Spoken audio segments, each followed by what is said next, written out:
おで生ゴミ、廃液、水産廃棄物、都市ゴミ、あらゆる廃棄物処理問題を岡ドラが全て解決します。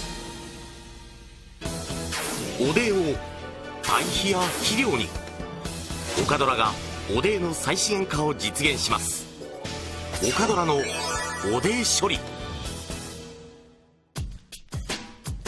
工場や下水処理で発生する大量のおで、従来の焼却や熱風乾燥による処理では莫大な費用や大規模な設備が必要で、さらに悪臭の発生や大気汚染なども大きな問題になってきました。これらの問題を全て解決するのが岡ドラサイクロンドライヤーです。原料をかき上げ、加熱面に高速で接触させ、一気にボイル乾燥。煮沸、濃縮、乾燥を同時に行う岡ドラだけの世界特許技術により、おでの超高速乾燥を実現します。サイクロンドライヤーにさまざまなおでを投入してみます。まずは余剰おで。一気にボイル乾燥し、短時間で乾燥を終えました。続いて含水率 98% の濃縮おで。こちらもボイル乾燥し、サラサラの乾燥品になりました。サイクロンドライヤーならあらゆる含水率のおでをわずか30分でボイル乾燥可能です。山梨県南アルプス市のエルテックでは岡ドラサイクロンドライヤーを導入。下水処理場で発生するおでを乾燥処理しています。このプラントでは一滴の排水も臭気も出さない無排水無臭の完全無公害処理を実現しています。出来上がった乾燥品は農水省の肥料登録証を受け、 JA を通して肥料としてリサイクルされています。岡ドラサイクロンドライヤーはおでを堆肥に変えるコンポスト化処理でも大きな威力を発揮します。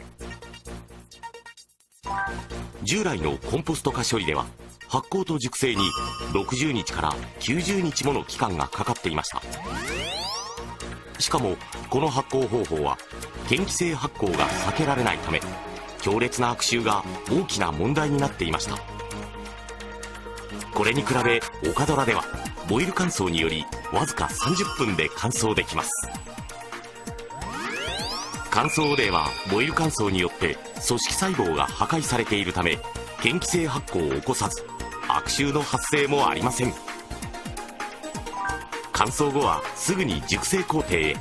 7日から10日で処理が完了します。従来式に比べ10分の1の期間でおでのコンポスト化を実現しました。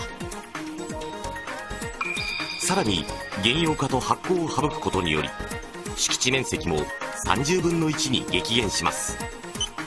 1日100トンを処理する場合、従来はテニスコート152面もかかっていた敷地が岡ドラならたった4面で処理可能です。コンポスト化処理の事例をご紹介します。栃木県の佐野西部地区水処理センターでは近隣住宅の生活排水をコンポスト化処理しています。サイクロンドライヤーでボイル乾燥し、細胞組織を破壊。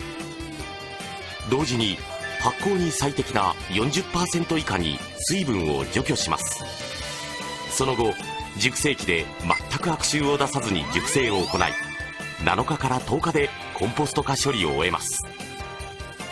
出来上がった熟成品は大変良質な堆肥として使用されています。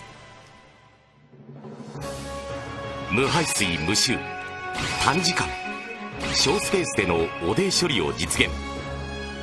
岡ドラがこれまでの問題を全て解決し、おでの再資源化を実現します。